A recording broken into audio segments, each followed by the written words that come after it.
বিসমিল্লাহির রহমানির রহিম। হযরত আবু হুরায়রা রাদিয়াল্লাহু আনহু থেকে বর্ণিত, রাসূলুল্লাহ সাল্লাল্লাহু আলাইহি ওয়াসাল্লাম ইরশাদ করেছেন, 7 শ্রেণীর লোকদের আল্লাহ সেদিন কিয়ামতের দিন তার রহমতের ছায়ায় আশ্রয় দান করবেন, যেদিন আল্লাহর আরশের ছায়া ব্যতীত আর কোনো ছায়া থাকবে না।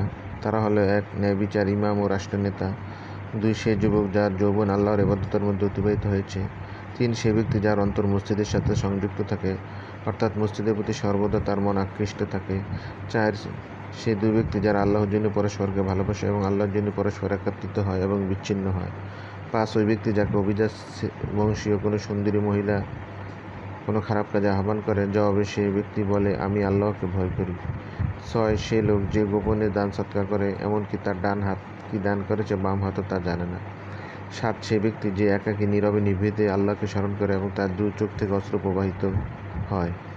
বুখারী, মুসলিম।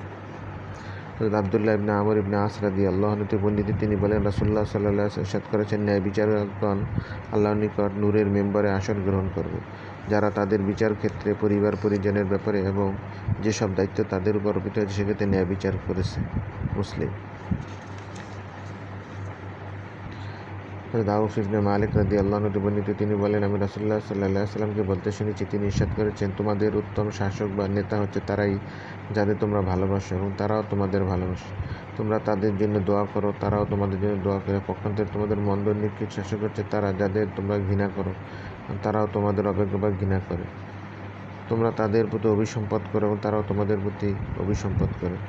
বর্ণনাকারী বলেন, আমরা বলি, ইয়া রাসূলুল্লাহ, আমরা কি তাদের থেকে সম্পর্ক বিচ্ছিন্ন করব না, তাদের বিরুদ্ধে বিদ্রোহ করব না? তিনি বললেন, না, যতক্ষণ পর্যন্ত তারা তোমাদের মধ্যে নামাজ কায়েম করতে থাকে, যতক্ষণ পর্যন্ত তারা তোমাদের নামাজ প্রতিষ্ঠা করতে থাকে। মুসলিম। হযরত ইয়াদ ইবনে হিমার রাদিয়াল্লাহু আনহু থেকে বর্ণিত, তিনি বলেন, আমি রাসূলুল্লাহ সাল্লাল্লাহু আলাইহি ওয়াসাল্লামকে বলতে শুনেছি, 3 শ্রেণীর লোক জান্নাতের অধিকারী হবে। 1, ন্যায় বিচারক শাসক, যাকে ন্যায় বিচারের তৌফিক ক্ষমতা দান করা হয়েছে। 2, যে ব্যক্তি আত্মীয় স্বজন ও মুসলিম ভাইয়ের প্রতি দয়ালু বিগলিত।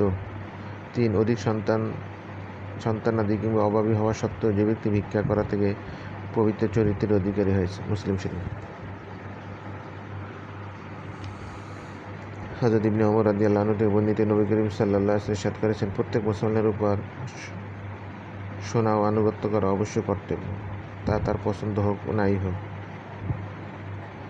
কিন্তু আল্লাহর সীমালঙ্ঘনের আদেশ দেওয়া হলে তা শোনা এবং তার আনুগত্য করা যাবে না। মুসলিম, বুখারী।